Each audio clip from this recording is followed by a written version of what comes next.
Chapter 6. Isn't it clear to all of you who I'm going to marry? Mom, we already talked about this. Aniya sa kanyang ina na hindi na rin alam kung anong gagawin. Inis namang tiningnan ni Natalie si Tyrone. Si Zarina pa rin ba ang pipiliin mo? Ano bang meron sa kanya para siya ang piliin mo? Ano bang kasunduan meron kayo para hindi magbago ang isip mo? Naiinis na tanong ni Natalie kay Tyrone. Blanko lang naman siyang tiningnan ni Tyrone. Calm down, Natalie, pagpapakalma na rin sa kanya ng kanyang ina. Hindi na natiis ni Natalie at masama niyang tiningnan si Zarina. Ano ba talagang sinabi mo sa kanya para umatras sa kasal namin at ikaw ang piliin niya? Tandang padamdam, sinira mo ba ang pangalan ko sa kanya? Galit na sigaw ni Natalie kay Zarina dahil hindi niya matanggap na ayaw siyang pakasalan ni Tyrone. Tahimik lang naman si Zarina at blankong tiningnan si Natalie. Nang makipagrelasyon ka kay Austin, inutusan ba kitang gawin yun? Nang malaman ko ang tungkol sa relasyon niyo, may narinig ka ba, sinigawan ba kita, sinampal ba kita, Natalie? Kung magalit ka sa akin ngayon, akala mo kung sino kang malinis. May diing sagot ni Zarina. Hindi na alam ni Mateo kung paano niya patitigilan ang mga anak niya lalo na at nakakahiya sa mga Fuentes. I'm sorry about my daughter's action, but as Tyrone's parents papayagan niyo ba siyang si Zarina ang pakakasalan niya? May mga anak na si Zarina at hindi yun makakabuti sa pangalan ng anak niyo. Sisirain lang ni Zarina ang pangalan ni Tyrone. Hindi na rin matiis na saad ni Natalia. Hinilot ni Mateo ang noo niya, naiipit siya sa gulo ng dalawa niyang anak. Hindi niya rin alam kung sino ba ang dapat niyang kampihan kaya nananahimik na lang siya. At para malaman niyo, may record di Zarina sa mental hospital. Hindi maayos ang pag-iisip niya, yun ba ang gusto mo Tyrone? Ani pa ni Natalie. Lalo namang nagsasalubong ang mga kilay ni Melanie. Natalie is telling the truth, nagkakaroon ng hallucination si Zarina. Nakakahiya para sa pamilya niyo kapag nagkaroon kayo ng member sa pamilya na hindi maayos sa pag-iisip. Dagdag ni Natalia, ginagawa na nila ang makakaya nila para suruan si Zarina. Tapos na ba kayo? Tanong ni Zarina kaya napatingin sa kanya ang lahat. Hilaw na lang siyang natawa. Gagawin niyo talaga ang lahat para suruan ako no? Masaya na ba kayong sabihin sa ibang tao ang mga nararanasan ko? Is that make you feel better? Sa tingin niyo ba ginusto ko ang lahat ng mga nangyari sa akin? Kung wala ako sa katinoan ng pag-iisip, sa tingin niyo ba nandito pa ako? Ganyan ba talaga kayo? Ibababa niyo yung tao para lang umangat kayo at makuha ang gusto niyo. Hindi niyo alam kung anong trauma ko at pinagtatawanan niyo yun. You guys happy with that? Sana maranasan niyo kung anong naranasan ko para makita natin kung pagtatawanan niyo pa rin ba ang mga taong kapareho ko ng kalagayan. If you want to convince Tyrone to marry you, Natalie, then do it in a nice way, hindi yung sisiraan mo pa ako. And if you're thinking na siniraan kita, you can ask him. Mahabang litanya ni Zarina. Napapataas naman ng kilay si Melanie. Zarina has a point, hindi niya rin maintindihan kung bakit kailangang gamitin ni Natalia at Natalie ang karanasan ni Zarina. Having a trauma is not easy. Anong gusto mong gawin namin? Hayaan ka sa gusto mong gawin. Ipapahiya mo lang ang mga Fuentes. Angle pa rin ni Natalie, hindi naiintindihan ang mga sinabi ni Zarina. Bakit hindi ka nalang mag-focus sa mga anak mo? Hindi yung makikigulo ka pa sa kasal ng iba. Know your place, Zarina. Dagdag pa ni Natalie. Muling natawa si Zarina. Know my place. Sino ba sa atin ang hindi marunong kung saan lulugar? As far as I know, you're the illegitimate daughter, your mom is a mistress at kahit napatay na ang mommy ko, she's still a mistress dahil hindi naman sila kasal ni daddy. Sino ba sa ating dalawa ang nakigulo sa kasal ng iba? Hindi ba at ikaw yun, Natalie? Enough. This is enough. Kayong dalawa, lalo nyo lang pinapalaki ang gulo. Hindi na matiis na pag-aawat ni Mateo sa mga anak niya. Nag-aaway sila ng dahil sa iisang lalaki. Ang baliw mong anak ang pagsabihan mo, Dad. Galit na sigaw ni Natalie. Napapailing na lang si Melanie habang nakikita niya ang tunay na ugali ni Natalie. Ang akala niya ay isang mahinhin, tahimik at magalang na bata si Natalie pero isa pala yung pagkakamali. Kung ano man ang desisyon ni Tyrone irerespeto namin yun. Normal na makagawa ng pagkakamali si Zarina nang mabuo ang kambal niya, hindi ba at mas nakakahiya kung ipinalaglag niya ang mga anak niya para lang malinis niya ang pangalan niya. Hindi na mapigil ang saad ni Melanie. Napatingin na rin si Tyrone sa kanyang ina dahil sa mabilis na pagbabago ng isip nito.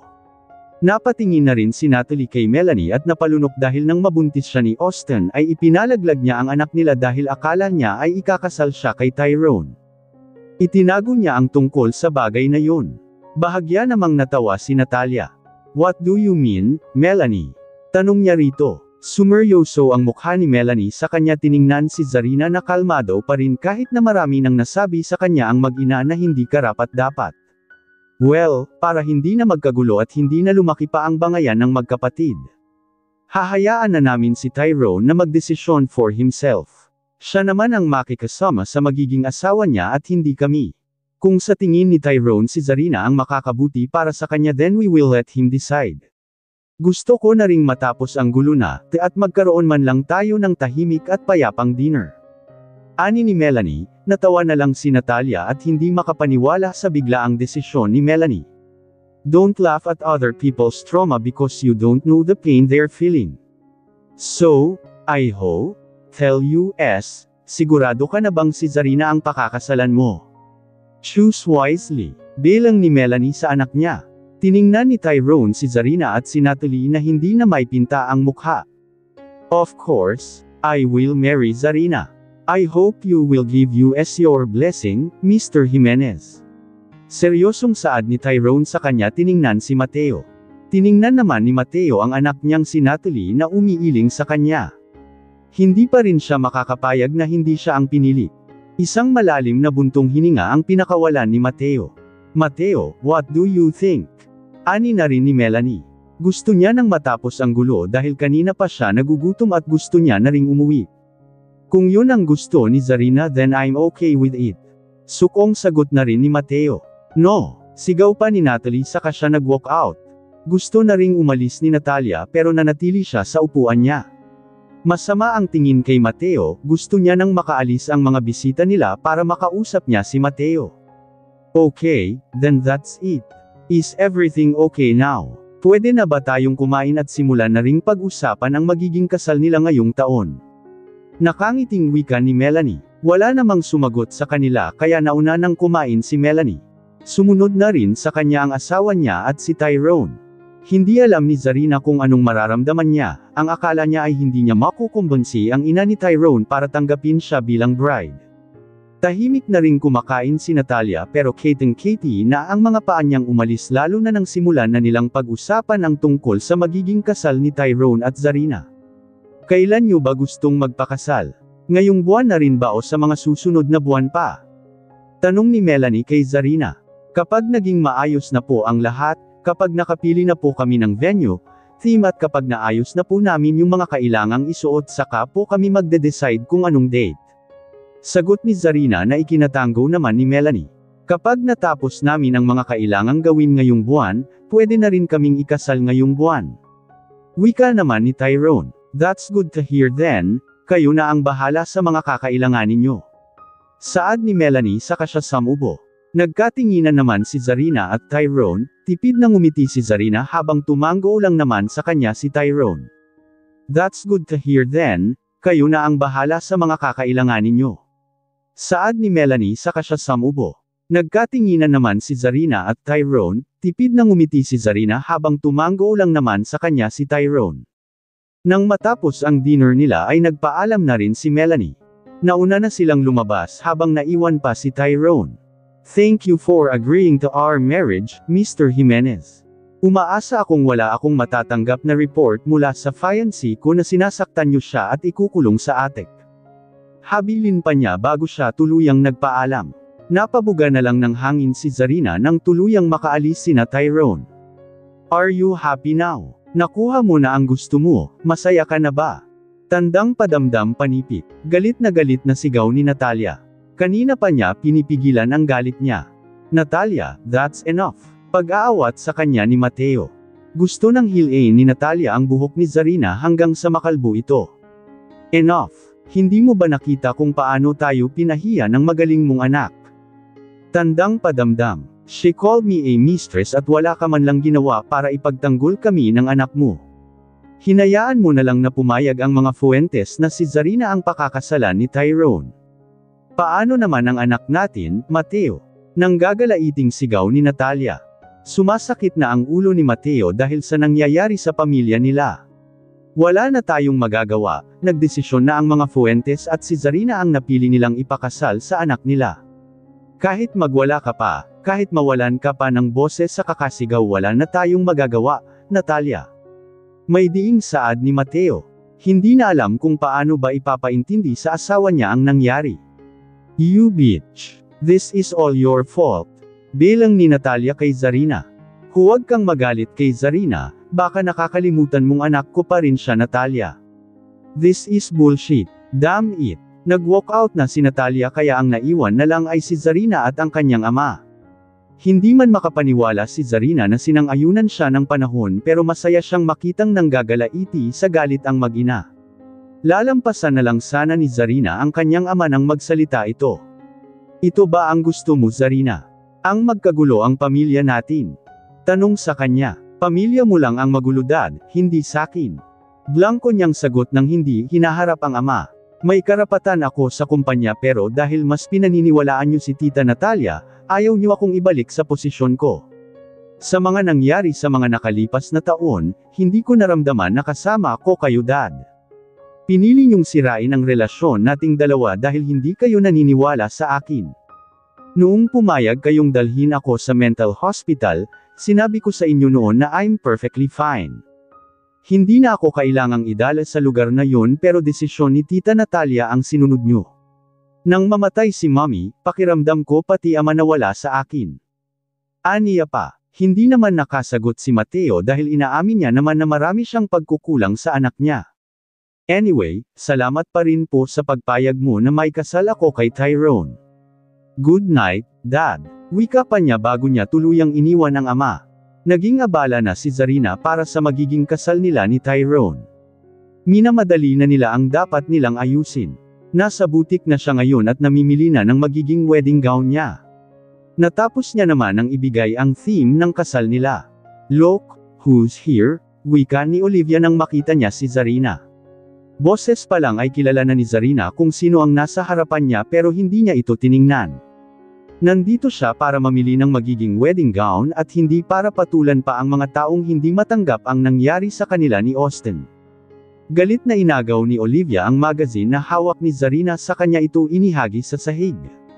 Nanatili namang kalmado si Zarina sa kanya, blankong tiningnan si Olivia. Ano bang kailangan niyo, Mrs. Gomez? Alam niyong ginagamit ko pa ang magazine tapos itatapon niyo. Kalmado niyang saad. Nakatingin na rin sa kanila ang ibang customer ng butik. Hinarap ni Olivia ang mga customer ng butik at itinuro si Zarina. Ang babaeng to, pagkatapos niyang lokohin ang anak ko ay magpapakasal siya sa ibang lalaki. Iniwan niya sa ere ang anak ko pagkatapos naming asikasuhin ang lahat para sa kasal nila. Ilang araw na lang ang natitira ay kasal na nila ng anak ko pero nakita siyang may kasamang ibang lalaki sa hotel. Tingnan niyo ang kapal ng mukha ng babaeng ito, layuan niyo siya na parang may nakakahawang sakit. Bantayan niyo ang mga anak at asawa niyo dahil baka kapag nagsawa na siya sa bago niya ngayon, ay mga asawa at anak niyo naman ang lalandiin niya. She's a homewrecker. Ang anak ko pa ang nagmakaawa sa kanya para lang ayusin ang relasyon nila at ituloy ang kasal kahit na siya ang nagloko at sumire sa relasyon nila. Pamamahiya ni Olivia kay Zarina sa loob ng butik. Nagbubulungan naman na ang mga kasabayan nilang customers. Mali ang ginawa mo, iha, nauubusan ka na ba ng lalaki sa mundo para iwan mo ang lalaking dapat ay pakakasalan mo tapos magpapakasal ka ngayon sa ibang lalaki? Wala ka na bang mahuthot sa anak niya na iniwan mo? Pangingialam naman ng isang matanda. Walang dapat ipaliwanag si Zarina sa kanilang lahat at kung papatulan pa niya ang mga customer sa butik siguradong magsasayang lang siya ng laway at oras. Mrs. Gomez, alam niyo kung sino ang unang nagloko sa amin ng anak mo. Huwag niyong ibaling sa akin ang kasalanan niya. Kung umatras man ako sa kasal hindi yun dahil sa ibang lalaki kundi dahil kasalanan ng anak niyo. Sa tingin niyo ba nasa tamang pag-iisip si Austin, ako ang girlfriend niya, ako ang pakakasalan niya pero may nangyayari sa kanila ng kapatid ko. Sino ba sa aming dalawa ni Austin ang may katagpo sa hotel bago kami ikasal? Hindi ba at siya, kasama niya ang kapatid ko at dun sila nagpalipas ng gabi? Hindi ako martyr para ituloy pa rin ang kasal kahit na niloko na ako. Anas niya saka siya tumayo. Aalis na lang siya at babalik sa susunod na araw. Hindi pa man siya nakakalayo ng hilain na ni Olivia ang mga buhok niya dahilan para mawalan siya ng balanse. Nang mapahiga si Zarina sa sahig ay pumaibabaw sa kanya si Olivia at sunod-sunod na sinampal ang mukha niya.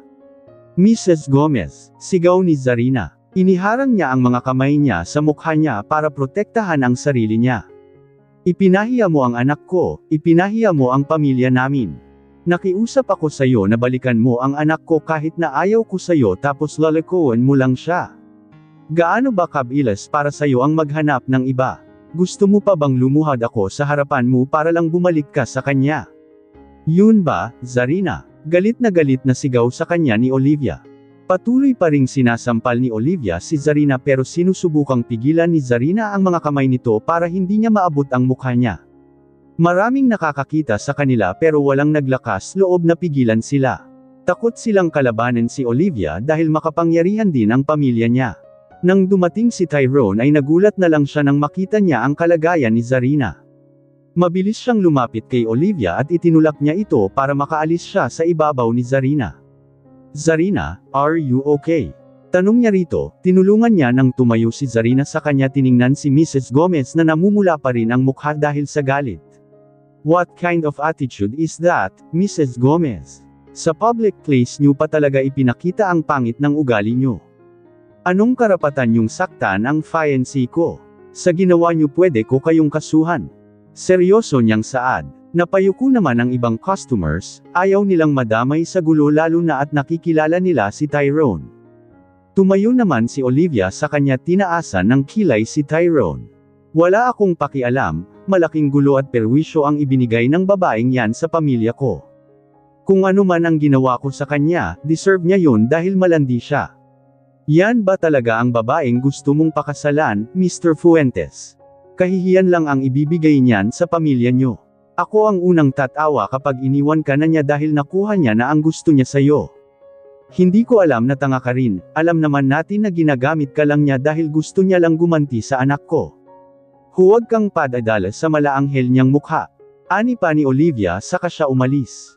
Tiningnan naman ni Tyrone si Zarina at may sugat ito sa mukha. Iniwas ni Zarina ang mukha niya nang akmasa nang pupunasan ni Tyrone ang kaunting dugo ng sugat niya. I'm fine, anas niya. Seryosong tiningnan ni Tyrone ang staff ng butik.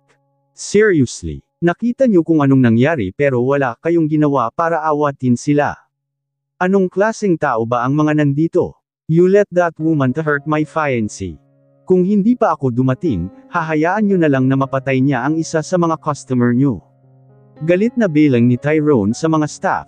Nakayuko naman na ang mga ito. Hinawakan ni Zarina sa braso si Tyrone para pigilan na siya. That's enough, let's go. Anas niya at hinayla si Tyrone pero hindi umalis si Tyrone sa pwesto niya. Salubong pa rin ang mga kilay niyang nakatingin sa mga staff ng butik. Nang dahil sa ginawa niyo sa fiancé ko, none of you will be accepted to work in any boutique anymore. I know the owner of this boutique and I will talk to her. Huwag na huwag niyong ipapakita sa akin ang mga mukha niyo kung ayaw niyong tuluyan kung sirain ang mga buhay niyo. Aniya pa sa mga ito. Mabilis na umalis ang mga customer dahil sa takot na madamay sila sa galit ni Tyrone. Sir, please, huwag niyo po kaming tatanggalan ng trabaho. Kailangan po namin to, pakiusap ng isang babae at lumuhad na sa harap ni Tyrone pero hindi nagpakita ng awa si Tyrone. What is happening here? Tanong ng isang babaeng kada rating lang. Nang makita niya si Tyrone ay mabilis itong yumuko. Mr. Fuentes, nandito pala kayo. Rush po ba ang ipapagawa niyong wedding gown? Magalang niyang tanong. Fire them all or else I'll destroy your business.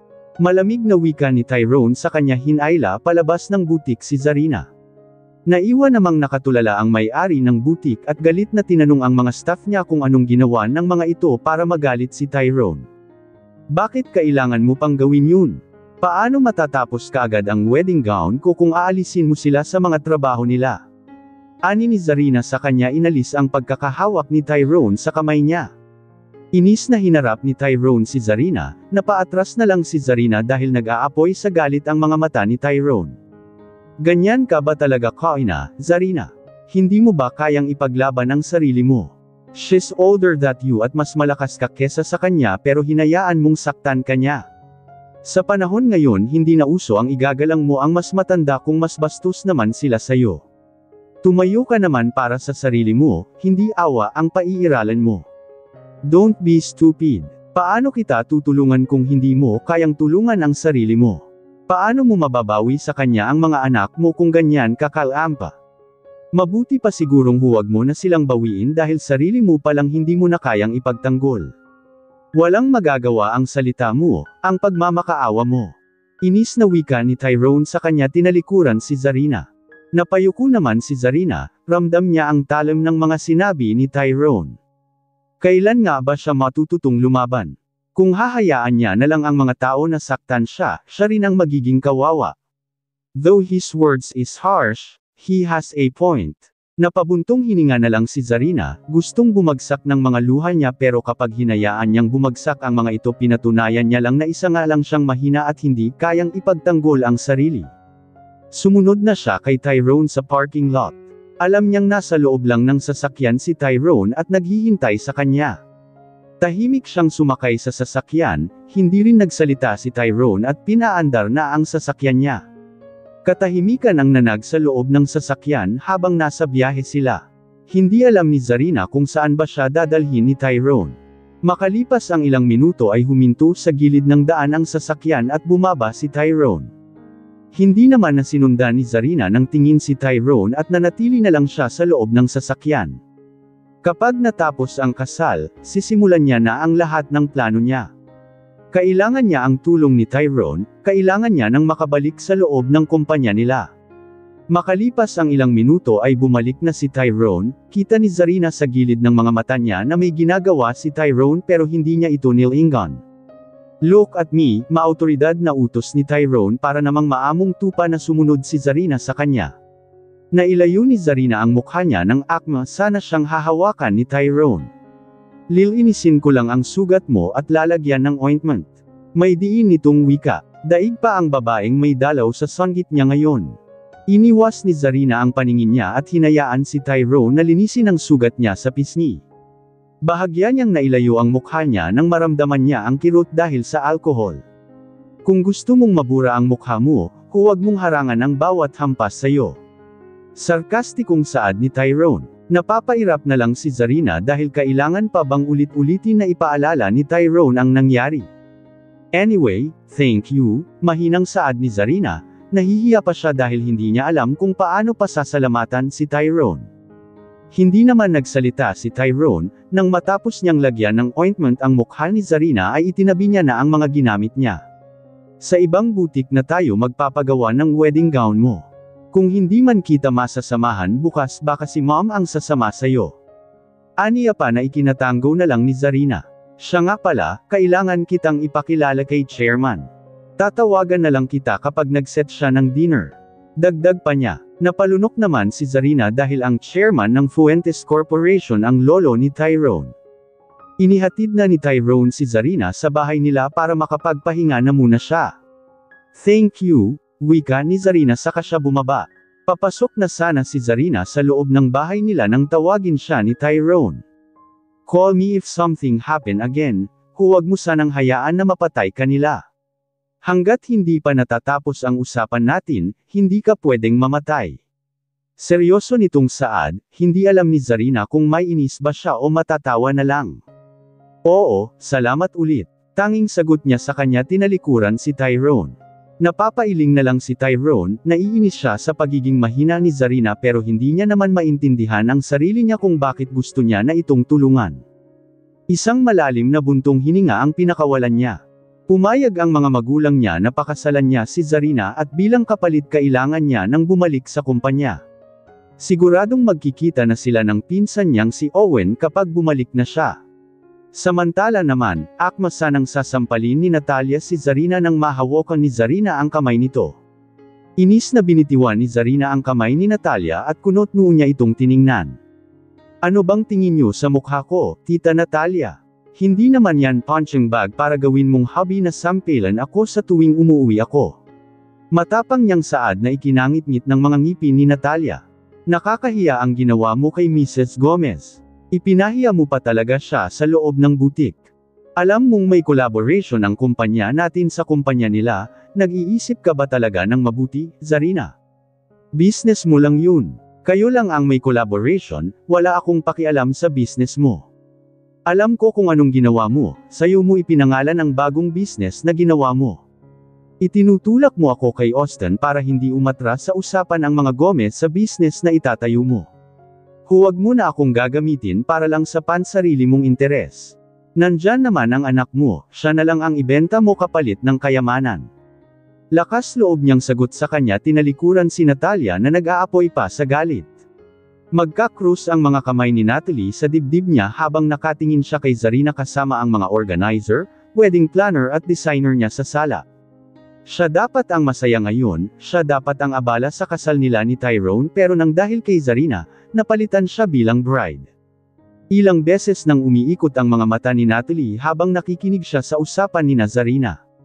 Ang piniling function hall ni Mr. Fuentes ay ang pinakamalaking function hall ng hotel nila. Sisimulan na rin bukas ang pagdedesign doon at paglalagay ng mga upuan at lamesa. Wika ng isang babae na ikinatango ni Zarina.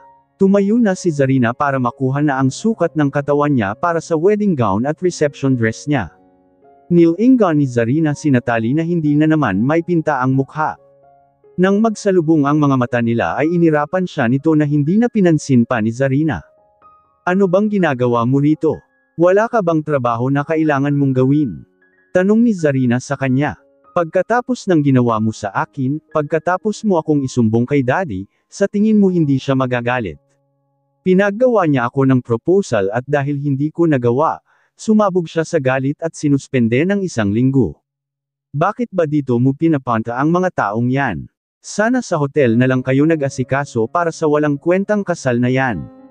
Nag-aalborotong wika ni Natalie. Bahagya na lang na natawa si Zarina, kasalanan pa ba niya kung hindi marunong gumawa ng business proposal si Natalie? Ito pa ang may ganang magalit pagkatapos siyang gamitin para lang magpa-impress sa ama nila. Kung ikaw ang bride, sasabihin mo bang walang kwenta ang kasal na to? I am doing this for our family, Natalie. Bullshit ka, galit na saad ni Natalie. Pagkatapos mong agawin sa akin ang groom ko, sa tingin mo ikaw na ang hero sa pamilyang to. Isinusumpa ko, hinding-hindi ka magiging masaya at kung umaasa kang mamahalin ka ni Tyrone, hinding-hindi yun mangyayari. Dagdag pa niya, nagkibit balikat lang naman si Zarina. Kapag ba ikaw ang bride, mamahalin ka niya. Pang-aasar din ni Zarina. Shut up. Nagawa kong agawin sa'yo si Austin, sa tingin mo hindi ko yun magagawa kay Tyrone. Nakangisi nitong wika. Blanco lang naman siyang tiningnan ni Zarina. Kung sabagay, magaling nga naman mang-agaw ang kapatid niya. Hindi na siya magtataka kung balang araw ay maakit niya si Tyrone. Alam ko naman na dun ka magaling then do it.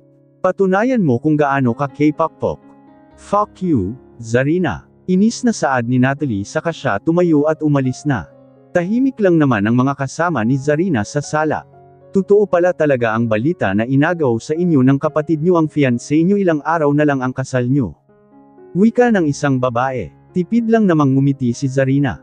Pagkatapos na mapahiya ang pamilya ng mga Gomez dahil kin-cancel ni Zarina ang kasal, hindi niya akalain na kumalat pala ang tungkol dito. Paano nyo nagawang makamove on kaagad ma'am? Noong ako ang niloko ng boyfriend ko halos 1 taon akong walang ganang mabuhay. Halos ako pa yung gustong magmakaawa sa kanya para lang hindi kami maghiwalay, mabuti na lang hindi ko ginawang magmakaawa. Ani ng isang babae. Naalala naman ni Zarina ang masasayang alaala nila ni Austin saka siya mapait na ngumiti. Minsan din siyang pinasaya ni Austin, nagmahalan din sila pero ayaw niyang maging tanga. Sa tingin mo ba may babaeng makaka-move on kaagad sa loob lang ng 2 linggo? Tanging sagot niya. Napayuko naman ang babaeng nagtanong. Pasensya na sa sinabi ko ma'am, no, it's fine. Hindi mo naman talaga kontrolado ang isip ng iba. Kahit na malapit na kayong ikasal kung maglalako sila, maglalako sila. Maswerte na lang tayo dahil bago pa man tayo ikasal sa mga katulad nila, nalaman na natin ang panloloko nila sa atin. Anas pa niya na ikinatango ng mga nakikinig sa kanya. Nang matapos ang pagsusukat nila at pag-uusap tungkol sa kasal ay umalis din kaagad si Zarina para puntahan si Tyrone. Nag-doorbell na siya sa gate at hinihintay na lang na pagbuksan siya. "Hello, sino po sila? Anong kailangan?" Tanong ng isang babae sa intercom. "Fiancé ni Tyrone, nandyan ba siya?" Sagot ni Zarina. "Nasa kumpanya siya ma'am, dun yun na lang pupuntahan." "Sige, salamat." Aniya saka siya bumalik sa sasakyan niya. Nasa kumpanya. Ang akala ko ba ay hindi siya nagtatrabaho doon? Bumalik na ba siya? Wika ni Zarina sa sarili niya sa kanya pinaandar ang sasakyan. Tinahak niya na ang daan papuntang Fuentes Corporation at nang makarating siya ay tinanong niya kaagad sa front desk kung saan niya makikita si Tyrone.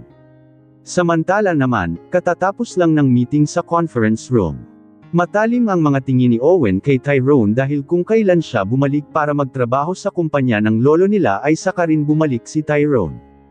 "Gusto mo ba talaga akong kalabanin? Sinasadya mo ba akong asarin? Ilang taon akong hindi umuwi ng bansa pero wala kang pakialam sa kumpanya at ngayong nandito na ako saka mo naman piniling bumalik na magtrabaho sa kumpanya. Wala kang pakialam sa business ni lolo pero ayaw mong sa akin mapunta ang lahat ng ari-arian ni lolo. Ano ba talagang gusto mong mangyari, Tyrone?" Mahinang bulong ni Owen. Bahagya namang lumayo si Tyrone sa pinsan niya dahil masyado na itong nakadikit sa katawan niya. "Kung naaasar ka hindi ko nakasalanan yun." Tanging sagot ni Tyrone ay kinangit-ngit naman ng mga ngipin ni Owen. Gusto nang suntukin ni Owen sa mukha ang pinsan niya pero kasama pa nila sa conference room ang lolo nila. "Sa akin mapupunta ang kumpanya. Hindi ako nagsayang ng maraming taon sa ibang bansa para lang sa wala. This company si mine," may diing saad ni Owen na hindi na pinansin pa ni Tyrone. Lalabas na sana si Tyrone nang tawagin siya ng lolo niya. "We need to talk, Tyrone, and all of you can go out now." Maautoridad na wika ni chairman. Napaigting naman ang panga ni Owen saka siya lumabas ng conference room. Inayos niya ang buhok niya gamit ang mga daliri niya. Aalis na sana siya nang mapansin niya si Zarina na nakaupo sa isang bench at naghihintay kay Tyrone na makalabas ng conference room. "Hey miss, may hinahanap ka ba?" Tanong niya rito. Tiningala naman ni Zarina ang lalaking lumapit sa kanya. "May hinihintay lang ako," sagot niya at iniwas na ang paningin. Wala siyang oras makipag-usap sa mga taong hindi niya kilala. "Nagtatrabaho ka rito?" Tanong pa ni Owen saka siya naupo sa dulong bahagi ng bench. Kunot-noo naman siyang tiningnan ni Zarina dahil hindi naman sila magkakilala para mag-usap. "Hindi," tipid niyang sagot. Muling nilingan ni Zarina ang conference room. Kanina pa nagsilabasan ang mga kasama ni Tyrone sa meeting pero hanggang ngayon hindi pa rin niya nakikita si Tyrone. "So, sinong hinihintay mo rito?" "Excuse me sir, but we don't know each other well enough to be having this conversation." Diretsyong wika ni Zarina na ikinangisi ni Owen. Hindi ba sapat ang chorismo niya para mapaamo niya ang babaeng kasama niya ngayon? Sumandal si Owen sa upuan at pinag-cross ang mga binti niya. Tinitingnan naman siya ni Zarina sa gilid ng mga mata niya. "Hindi mo ako kilala," ani pa ni Owen. Naiinis na si Zarina pero ayaw niya namang maging bastos kung paaalisin niya na si Owen lalo na at outsider lang din siya sa kumpanya. "Required ba na dapat kilala ka ng lahat?" Sagot ni Zarina. Napatangu-tangu naman si Owen. Kasama naman siya sa mga magazine bilang Fuentes pero bakit hindi siya nakikilala ng iba? "Sino bang hinihintay mo dito? Pwede kong ipatawag para sayo." "Zarina," may diing tawag ni Tyrone nang makita niya si Zarina kasama si Owen at kausap pa ito. Napatayo naman na si Zarina nang hilin siya ni Tyrone. Napataas ang kilay ni Owen, si Tyrone ba ang hinihintay ni Zarina? "What are you doing here?" Kunot noong tanong ni Tyrone kay Zarina. "Do you know her?" Sabat naman ni Owen, tumayo na rin siya. Matalim ang mga tingin na iginagawad ni Tyrone kay Owen. "Why do you care anyway?"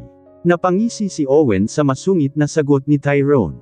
Akma na sanang aalis si Tyrone kasama si Zarina nang muling magsalita si Tyrone. "Naka-move on ka na pala. Hindi ba at ayaw na ayaw mong lumapit sa mga babae simula nang mamatay si Tonnie nang dahil sayo?" Pagpapaalala ni Owen sa pangyayaring matagal ng pilit na kinakalimutan ni Tyrone. Sa galit ni Tyrone ay hindi na siya nakapagtimpi. Malakas niyang sinuntok sa mukha si Owen na ikinagulat ni Zarina. "Tyrone, stop!" sigaw ni Zarina. Ngumisi lang naman si Owen na tila ba hindi masakit ang suntok ni Tyrone sa kanya. Hinawakan ni Zarina sa braso si Tyrone para hindi na ito lumapit kay Owen. "Sinabi ko na sa'yong huwag mong gagawing biro ang bagay na yun dahil mapapatay talaga kita." Nanggagalaiting wika ni Tyrone. Gusto pa niyang suntukin si Owen hanggang sa hindi na makilala ang mukha nito pero hawak-hawak siya ni Zarina. "Tyrone, let's go." Pilit na hinihila ni Zarina si Tyrone pero masyado siyang mahina. "What is happening here?" Seryosong tanong ni Chairman nang maabyutan niya ang dalawa niyang apo sa labas ng conference room. Nilapitan ni Chairman ang dalawa niyang apo at nang makita niyang may dugo sa gilid ng labi ni Owen ay nagsalubong ang mga kilay nito. "Hanggang dito ba sa loob ng kumpanya ko ay nag-aaway kayong dalawa? Tandang padamdam. Hanggang kailan niyo ba ako bibigyan ng kahihiyan? Tandang padamdam. Ngayon na lang ulit kayo nagkita pagkalipas ng maraming taon tapos aabutan ko kayong nag-aaway. Tandang padamdam. Ano na naman bang ginawa mo, Tyrone?" Galit na sigaw ni Chairman. Napapahilot na lang sa sentido si Melanie dahil kababalik lang ng anak niya sa kumpanya tapos gulo na naman ang ginawa niya. "Bakit hindi niyo tanungin ang magaling niyong apo, Chairman? Wala na akong dapat pang ipaliwanag pa." "Excuse me," blankong sagot ni Tyrone saka siya umalis. Naiwan naman si Zarina. Bahagya siyang yumuko para magbigay galang sa mga nakakatanda. "Excuse me po," saad din ni Zarina saka siya mabilis na sumunod kay Tyrone. "I'm sorry lolo," tanging sagot ni Owen at umalis na rin. Chairman. Nag-aalalang saad ng mga kasama ni Chairman nang muntik itong mawalan ng balanse. Napahawak na lang sa ulo niya si Chairman dahil sa sakit ng ulo na ibinibigay sa kanya ng dalawa niyang apo. Ang akala niya ay magiging maayos na siya dahil bumalik na sa kumpanya niya ang dalawa niyang apo pero mukhang sakit lang ng ulo ang ibibigay ng mga ito sa kanya. "Magpahinga muna kayo, Dad. Gusto niyo bang tawagin ko ang doktor niyo para makhek kayo?" Ani ni Melanie pero inilingan siya ni Chairman at umalis na. Samantala naman, hinahabol pa ni Zarina si Tyrone. "Tyrone, sandali." Tawag niya rito nang makasakay si Tyrone sa sasakyan niya. Aalis na sana si Tyrone nang mapalingon siya kay Zarina na tumatakbo pa rin. Inalis ni Tyrone ang pagkakalak ng pintuan ng sasakyan niya para makapasok si Zarina. Humugot naman muna ng malalim na buntong hininga si Zarina dahil pakiramdam niya ay naubusan ng oxygen ang katawan niya. "Sakay," seryoso at malamig na wika kaagad ni Tyrone nang makalapit si Zarina. "May dala akong sasak," ang sabi ko, "sakay." May diing saad ni Tyrone na halos ikagulat pa ni Zarina. Hindi naman na nagsalita pa si Zarina at sumakay na siya sa sasakyan ni Tyrone. Hindi pa man niya naisusuot ang seatbelt nang mabilis na pinatakbo ni Tyrone ang sasakyan. Sinundan naman ni Owen ang tingin ang sasakyan ni Tyrone nang maabyutan niyang nasa labas pa ng kumpanya ang mga ito. Pinunasan ni Owen ang gilid ng labi niya dahil may dugo pa rin ito. Tahimik lang si Zarina habang nakasakay sa sasakyan ni Tyrone. Hindi niya alam kung saan sila pupunta at hindi niya rin alam kung paano niya baka kausapin si Tyrone nang hindi ito nagagalit. Nilingan ni Zarina si Tyrone pero nakatuon ang paningin ni Tyrone sa harap nila habang salubong ang mga kilay niya. "Slow down, Tyrone, please." Pakiusap ni Zarina dahil napapabilis na ang pagpapatakbo ni Tyrone sa sasakyan. Nang marealize ni Tyrone na may kasama siya ay binagulan niya na ang pagpapatakbo.